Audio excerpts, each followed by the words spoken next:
Good afternoon or morning, depending on what time it is there. Today I'm going to talk about Japan and China and a virtual collaboration project on untranslatable concepts that I've been doing with David Dalsky from Kyoto University.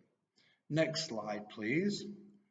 An outline of what I'll be talking about today includes exploratory practice, then I'll talk about team learning and virtual collaboration, then I'll talk about untranslatable concepts, including giri and renqing, which is indebtedness in relationships, and amai and saijiao, which is asking for inappropriate favors.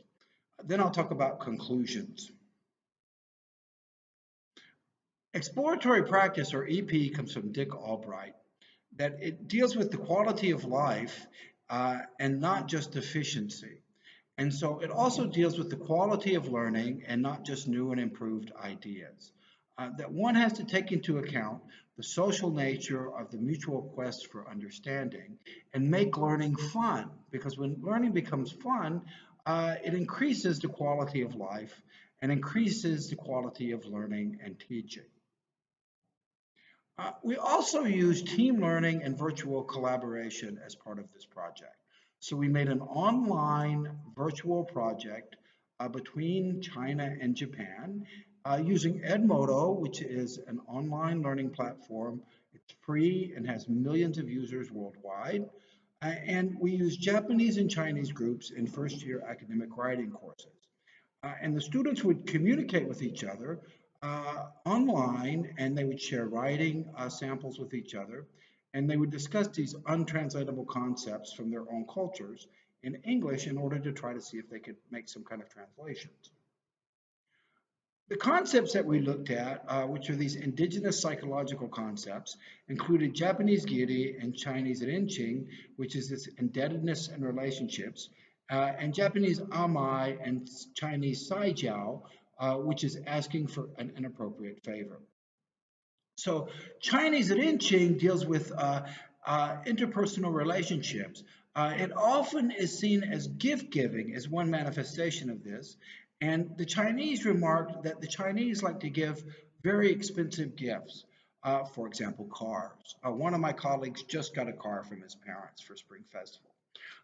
That they also give expensive boxes of cigarettes in cartons between each other, which may circulate as part of this gift giving in society.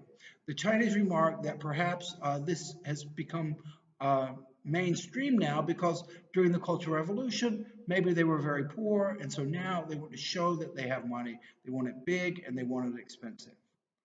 Uh, Next slide, please.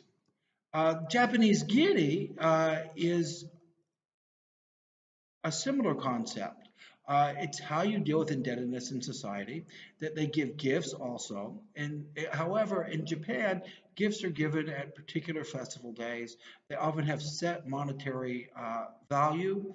And for the Japanese, it's better to not give expensive gifts. So for example, here you've got a tsuru, which is a crane, origami, and then next to it is a tsimbatsuru, which is a thousand cranes. And so if you think about the effort it takes to make 1,000 cranes and string them together with thread like that, it really takes a lot of effort.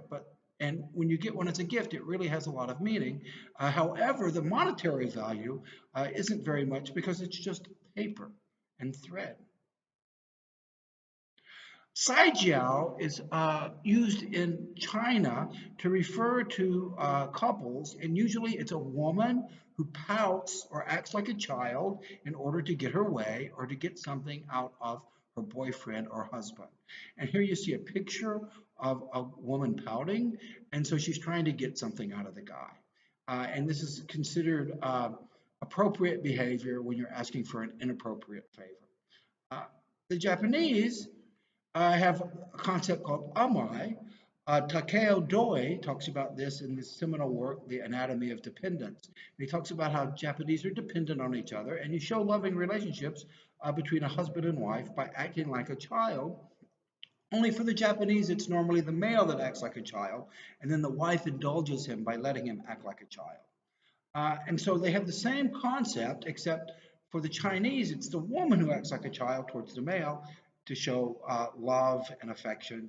and closeness. And in Japan, it's the opposite. It's the male who shows towards the woman the childish behavior in order to show closeness and love. So the outcomes of the project um, are several, and I'll just go through a few right now. That this exploratory practice, or EP, was fun for the participants. They enjoyed doing this. They liked coming to class. They liked doing the projects. So we got good feedback from the learners, which is always nice. They saw that their English for academic purposes and their academic writing was very similar in Japan and Finland, which gave them confidence, or sorry, Japan and China. So this gave them confidence in the way that they wrote, and they didn't feel so weak because they had people from another country writing at the same level as they did. We used limited Skype because of the internet problems. And then we used team learning and virtual collaboration, which we deemed as a success for the project. And so here are some references that we have listed here in case you're interested in further reading. And if you're interested in getting in touch with me, here's my email, and you can get in touch with me anytime and I can answer further questions. All right, thank you and have a nice conference and enjoy the rest of the day.